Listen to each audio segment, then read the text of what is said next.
Hey Truth Warriors, and welcome to another video from aplaintruth.info.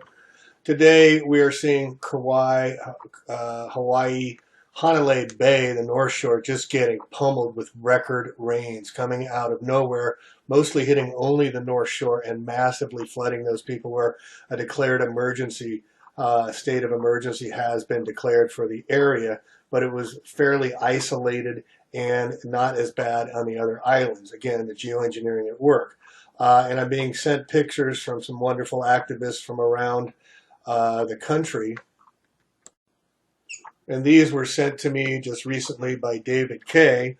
And you can clearly see that there's anomalies going in the skies everywhere. It's going on all over. But I want to get into the sun simulators again. Patty Dale has done some incredible work on forensics on sun simulators. We'll get into it in a little bit. And seeing that these artificial suns are real. We have the patents. We have documentation going on everywhere. Look at this picture, folks. That's the sun simulator you're seeing.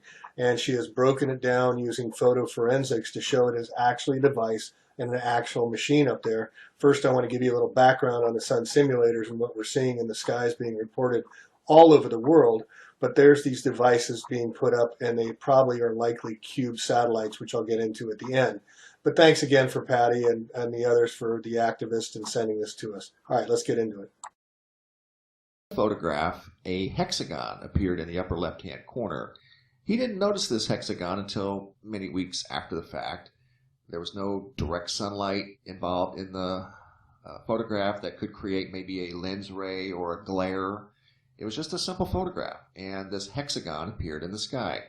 He sent it to me to look at. I kind of compared it to the sun simulator because it does have similarities, but we don't know for sure what we're dealing with here. It almost looks like there's two. If you look at it real close, you can see an outline of one here to the left, and then one down here just off center a few degrees to the right. Whether it is two or not, I have no idea. But either way, it's kind of neat. Don't know what it is, but it does have an uncanny resemblance to the sun simulator. And Are you seeing that cube? Do you see that? Right in the middle of the sun. And of course, that's some sort of camera malfunction or whatever to the effect. The problem is, he was only able to capture this on certain days in June and July, and then again last week it came back. Other than that, he couldn't capture it at all. But look at this. Not only did he catch it again, but he caught it reflecting in the water as well. I've never seen this before, and I'm going to say you probably haven't either.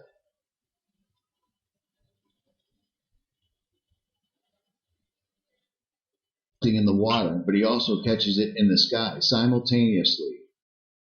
Is because they work for, alphabet agencies, trying to make you look bad, trying to discredit you, so no one listens and no one gets on your bandwagon. Look at this. Look at the shape of this. That is so unnatural. Watch as we get a little further into the video. Watch the shape of this thing. This thing, it changes shape while I'm videotaping it. Meaning they're adjusting it. It just rose. It's only been in the air for about 20 minutes. So every time it makes landfall over the oceans, they don't care over the oceans. There's not many people seeing it. But as it makes landfall, they have to do adjustments.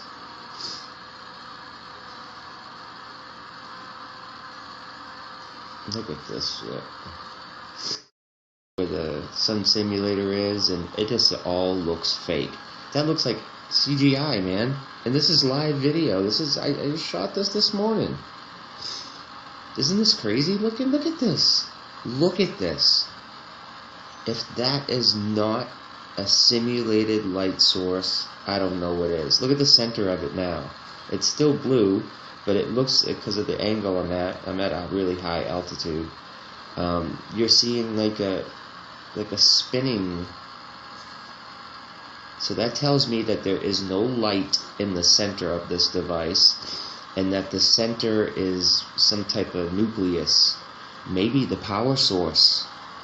You know what I'm saying? If you ever looked at the take you through a step-by-step process on this one. We've all seen, most of us have seen this little black dot in the sun before. Okay. I'm going to pause it right there. As you can see, it's got two. It's got two black dots. So what I did was I took a snapshot of this and I did some photo analysis with it. Alright, well here's the snapshot that I enlarged using about. But let's take a look at what these things look like when they're ran through the photo forensics. Okay, as you can see, there's the two dots, and I'm doing my photo forensics here. Now, what I want you to see, actually when I saw it, it kind of blew my mind a little bit, because I most definitely saw something. Okay, now, so I enlarged it. What I want to show you is the next image down below, right here. Okay, now, actually if I hover my mouse over it, you'll see the same thing. Look at that. See that square? See that? The round circle? Look at that. I'll show you the one below. I can do this. Alright.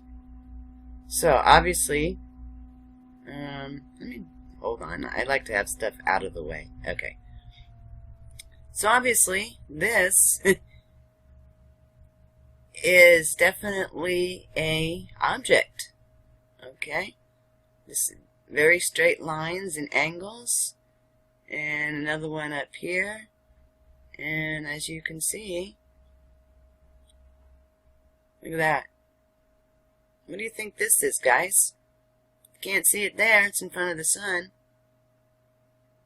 Okay? But you can definitely see the outline of some sort of perhaps cubed satellite. So here's what I did. I took that snapshot and I enlarged it. Now look at this. When I hover my little mousey over it, it actually takes on a 3D effect. Look at that. I mean, you can see it all. Let's go down here so I can point it. I mean, it's like a 3D. You can clearly see this is a device. It's a satellite. It's a cube satellite. Look at that. You can even see how it was made. Unbelievable. Look at this. Okay, from that, put that over there. It makes it more of a 3D. Look at that. That's 3D, guys. This is why I always suggest people run pictures through photo forensics. Alright? Because you'll be surprised at what you see, but this is incredible. This is probably one of the most unique things I have found. Okay, well here's a little bit of a different perspective. Okay? I changed the colors from that.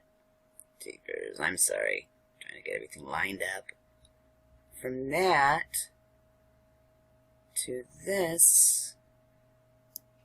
And I tried playing with the colors, but there is no color. Now, you can clearly see, I hope you can see what I'm seeing, but that's a device. That's probably the cube satellite. I mean, anybody care to explain this one to me? When all it did was started out from, you will know I captured this image. Now, I'm going to enlarge it, and you're going to see what I see. We're going to take a look at this, okay? I'm going to enlarge it so much, it's not going to fit the entire screen, so I'll move it around. Okay, now, look at all this. Solar simulators. Here's one here at Google Patents. It goes back to 1960.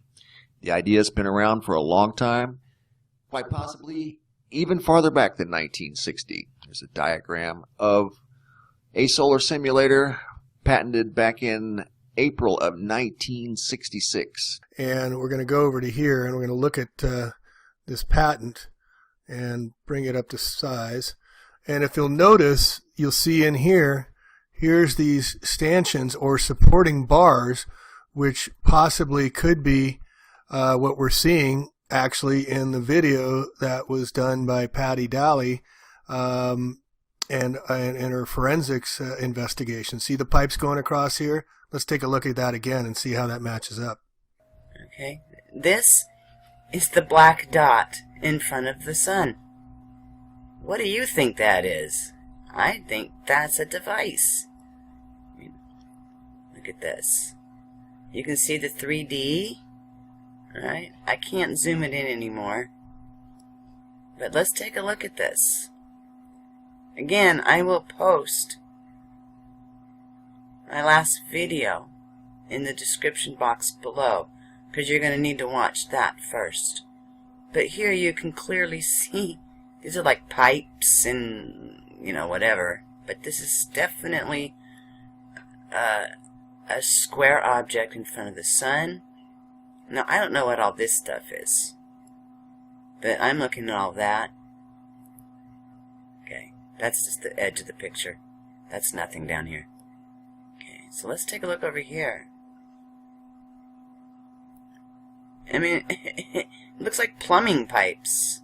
Alright, look at this. I mean, you can actually see shadows. You can see the 3D effect on this. And here's the center of it. This is the center of that black object, that black dot we all see every once in a while in front of the sun. So just putting in Cube Satellite Patent Sun Simulator, look at all the patents on Sun simulators and CubeSats that there is just doing a quick search. This has been going on like since the 1960s before Boeing Sun simulators. Why do we need a Sun simulator? Sun simulators in Germany, and on it goes. And this is all part of this whole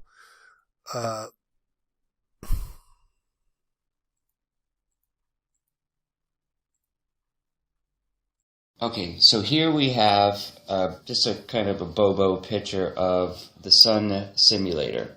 Okay, so here we have our sun. This is the device manufactured by Bausch & Lomb and Lockheed Martin. So basically what it does is takes our sun that has moved far away from the orbit where the sun's rays and heat no longer give valuable, stuff towards the Earth. Is it's moved far away, outside an elliptical orbit, who knows? Or maybe another planet has passed in front of it and stole its thunder. Who knows the reason why they would put up a sun simulator? But everyone's noticing that what's in the sky right now isn't the same as the yellow sun you remember. It burns white, it burns hotter, and no one wants to go out in the sun anymore. How it's not torching all the plant life yet is beyond me. Maybe they're spraying something within the chemtrails that's keeping the plants alive. Some type of chlorophyll, or who knows. But anyway, this is the sun. This is the sun's rays projecting into this like cathode ray tube. Well, it has this receiver here, and this cathode ray tube that projects, enhances the sun's rays and projects them on, like, people think it's a spinning glass center. Some people say it's round, some people say it's square. I think that's when sometimes with certain cameras, when you point the camera at this, what we think is the sun, you're getting this outside lens array, but sometimes you get that black center, and sometimes it looks like it's spinning. I think that's what that is right there. It's basically the mirror that reflects the cathode rays tubes and then spins them in a high-speed rate, so it's sending pulsated rays across this lens array. Excuse me. I didn't mean to do that. It's sending pulsated rays across this lens array, and then it projects down to the Earth and looks like a sun. Now, what I'm about to show you is a sunset video taken at about 500 feet with my drone. I think I get a reflection of this, the cathode ray. Okay? Here we go.